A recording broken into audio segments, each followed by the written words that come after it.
That's crazy. Welcome to another episode of Your Next Move. I'm Evan Saint-Gerard. We happen to be in Las Vegas, and I just happened to run into Anthony over here, and overheard him talking about YouTube. If you guys know me, I love YouTube. I spend way too much time on YouTube. Anyway, we're here for a real estate conference, and he was talking about YouTube. I'm going to let him tell the story. Which part? Tell who you are first, where you're from. Okay, yeah. Anthony Carr, been a broker agent in the D.C. market for about 30 years now. I know I look much younger. I wouldn't guess that. I got in when I was 15. I was going to say that was last week. Right. No, so but we cover 3 areas. We got D.C., Maryland, and Virginia. Okay. So when people come to the D.C. market, D.C. is just the center of the whole thing, and that's the city, and then around that is surrounded by Maryland and Virginia. So that's what we do. It's a pretty expensive market.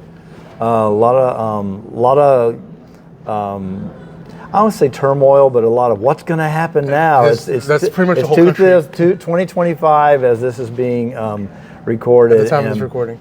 And so I've been through several elections. Shifts. Let's just say shifts. And the thing is like here's what we find. What is always consistent is the question of what's going to happen. Yep. But we don't see a big change anytime because actually most real estate is very local.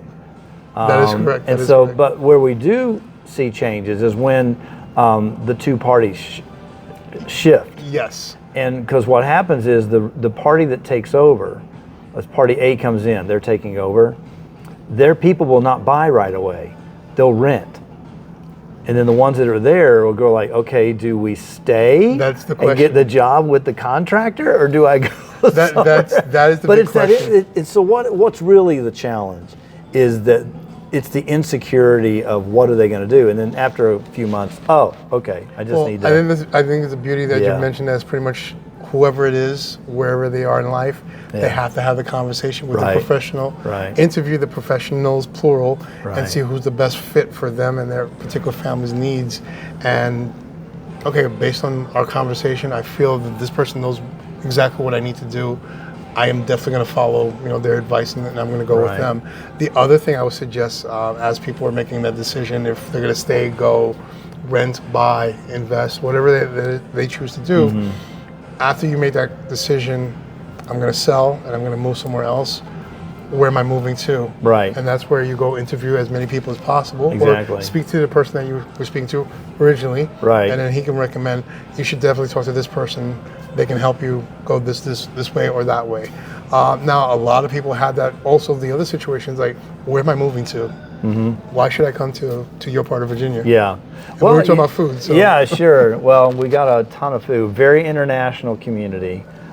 So it's like any cuisine you want from around the planet. All right, so I had to ask. We got it. You asked food. Yes, I asked him specifically, what is your area known for off camera? And he told me. Yeah, I would say for the geographic jurisdiction, what we're known for is Maryland blue crab. And now my colleagues are going to see this and say, no, it's not. But it is. It's Maryland blue crab. It's subject to debate. Yeah, something to debate, but you really can't get it anywhere else. It's Chesapeake Bay is where they come from, Maryland blue crab. But like I said, it is very international, so it's not like all we have are crab shacks everywhere. But you can, any nationality you want, you can get it. All right, let's go back to the crab before we go any further. All right, yeah. Because I'm going to start some controversy. Is there any toppings or any condiments that you put on the crabs? No, what happens is the first is that time a fist? You have a mallet. You have a wooden mallet, and the first time I had mine, we were at my wife's boss, and we hadn't been living in the area that long, so this is like 1988, so a long time. He says, "Oh yeah, we're going to the boss's house to eat," we go outside, and we're out at the picnic table outside, and there's just a brown paper bag. And I'm thinking, okay, what are we going to eat? And he just dumps out all these crabs. Surprise! And I was like, okay. So really, the question is, you got to have butter. And then the biggest discussion is, how do you get to the meat? are you a picker? Are you a cut and dig outer or whatever? Well, leave your comments down below. We're curious to see what your answers are. And then you do have Old Bay seasoning. Okay. Is what you're going to just dip in that, and then you have butter, and that's about it.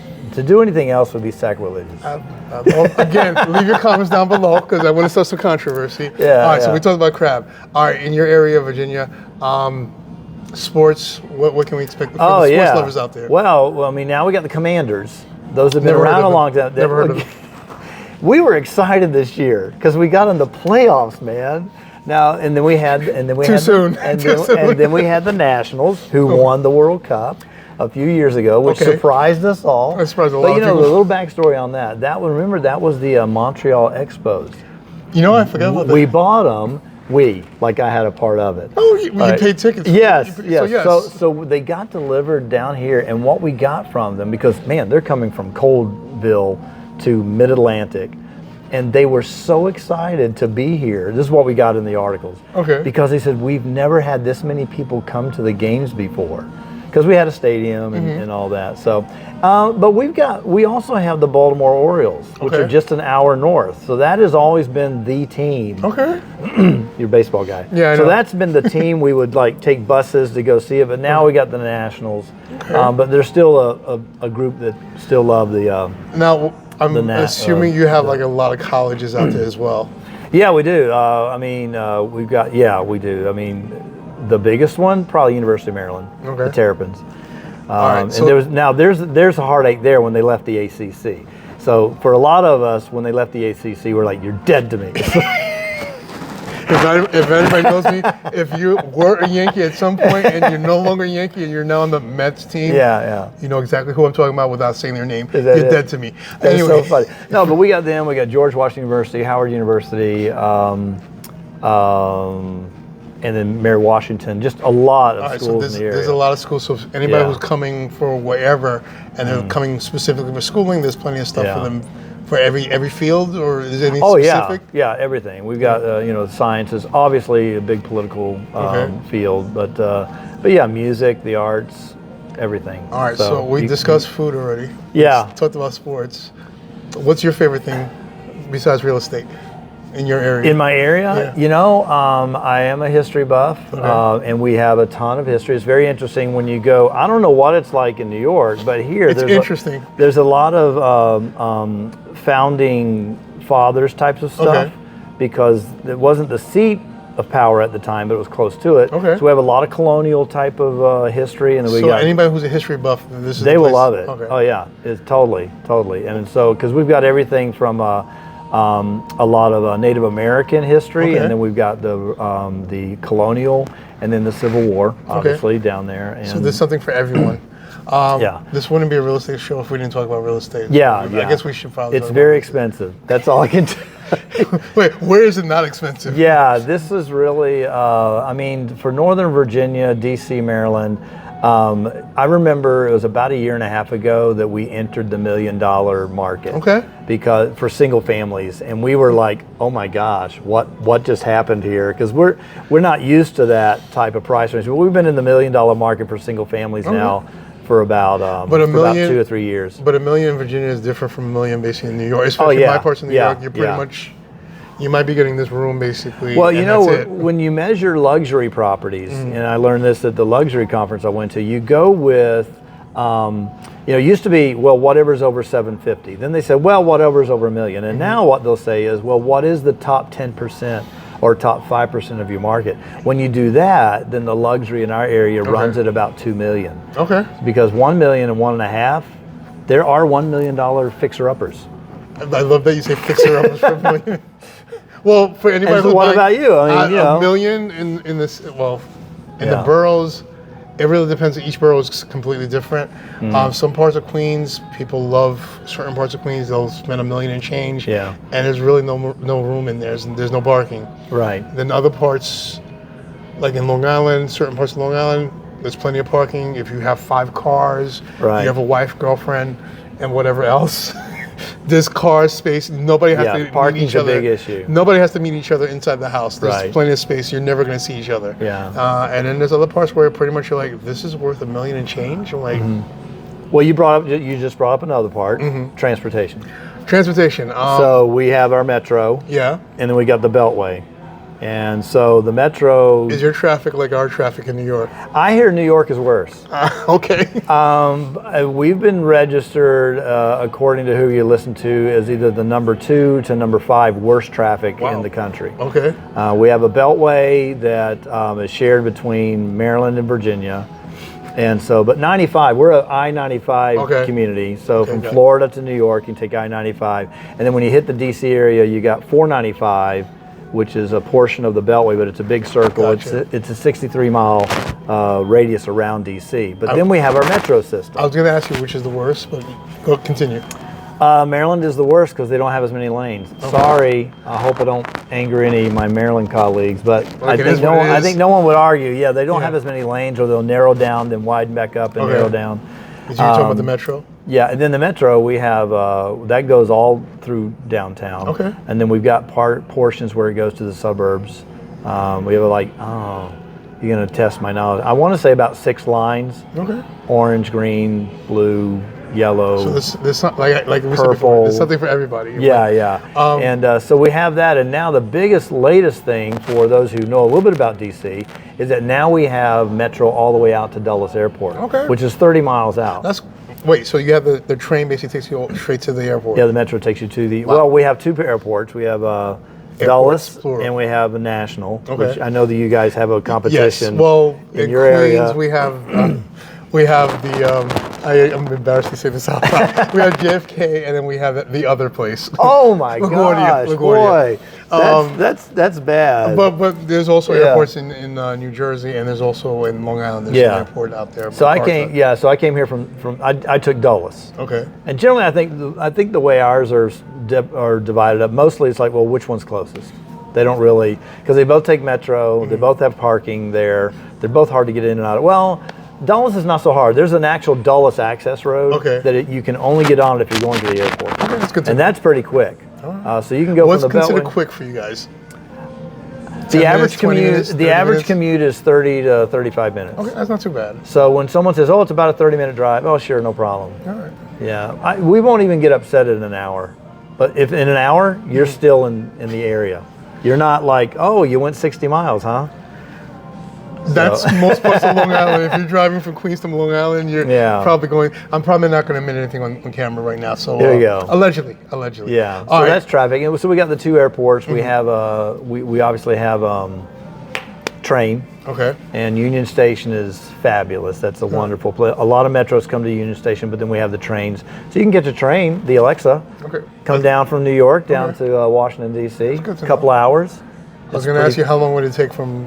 I want to say a couple of hours. I could be off a little bit, but you can get from, I don't know what. This is subject to change. We don't know what's going to happen later on. Yeah, but you can go from New York, or at least portions of New Jersey, New York, down to the tri-state station. Area, basically. Yeah, you can get down there in about 2 hours, All right, so look, we covered a lot of stuff. So one last thing, we do have the quick buses, the Bolt. That's what it's called, the Bolt. It's called, one of them's called the Bolt. So what you do is in suburban Virginia and Maryland, you get on the Bolt and they drive you to, what's the downtown area in New York? I'm so embarrassed. Downtown New York? It is. Downtown Brooklyn, or you're talking about downtown? No, New York. New York. Like Times Square. That's not downtown. That's Midtown. That's Midtown. Downtown is called downtown, just downtown. Yeah, but I'm not a New Yorker. Sorry. Oh, the accent kind of fooled me a little bit. Not a New Yorker, yeah. Well, you're in Virginia, so basically I'm going to ask Casey, when is it appropriate to say "bless your heart"? Oh, that is definitely, that's more like Central Virginia and stuff. It used to be you couldn't get sweetened tea till you hit Fredericksburg, which is out about 25 miles from D.C. And I'm a Southerner, so sweet tea. All right. And so I remember when I went to, we were visiting a historic area in Pennsylvania. Okay. And I said, can we get sweet tea? He's like, well, we can bring you some sugar. I said, well, how about grits? She said, hun. So I guess Pennsylvania. She did say hun in Pennsylvania. How did she say it? You're just too far north to get grits. When she said hun, did you hear bless your heart? No, I didn't. But bless your heart is, we know in the South, you didn't get complimented. No, basically, it depends on how they say it. But basically, if they say bless your heart, you're like, oh, I think I messed up. If you see a mom figure say it to a child, you know they're really trying to help. They say it to you as a man, I'm sorry. I'm like, bless your heart. I'm like, okay, I'm just. Well, bless her heart. Yeah, I'm like. She doesn't know what she's doing. No, clearly not. All right, we talked about. It's amazing you even knew that. Look, I'm a New Yorker. I hear a lot of things. Right. Unfortunately, I've heard "bless your heart" quite a few times to myself, but that's another story. Yeah. Anyway, we discussed so many things, and I know people are like, the whole purpose of this video is for people who are selling their homes and thinking about, all right, what is my next move? Where am I going to? If anything that we talked about is something that piqued your interest, you're like, I want to find out more about this information. How can they reach you? I'll make it easy since you're on YouTube. Just go to Anthony Carr TV.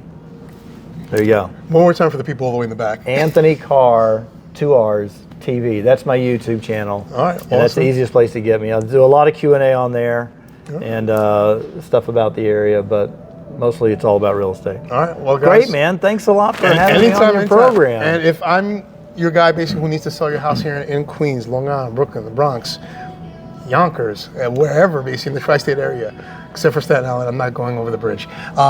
Sorry. Sorry, but not sorry. Give me a call. You can reach me at 917-975-5985. I forget I'm a New Yorker and I talk way too fast, so I'll slow that down. Yeah. 917-975-5985. I can be found on YouTube, Instagram, TikTok. I don't dance, so stop asking me to do that. You don't really want to see that. Not really. Yeah. You're beyond me. I've not done TikTok. So there you go, have. There might have been a libation at the time. Yeah, okay. Several times. Okay. If you want to see those videos, those are on my MySpace page. Yes, I still have that somewhere. Anyway, seriously, if you have any questions about real estate, you're thinking about making a move, you want to know what your next move is, let's have a conversation, let's have a consultation, and let's talk about what works best for you and your family, your situation. And then you can call Mr. Carr over here and schedule a time to meet with him, either face-to-face, give him a call. D.C., Maryland, and Virginia. So we can find you someplace where George Washington slept. All right. And that could be your next move.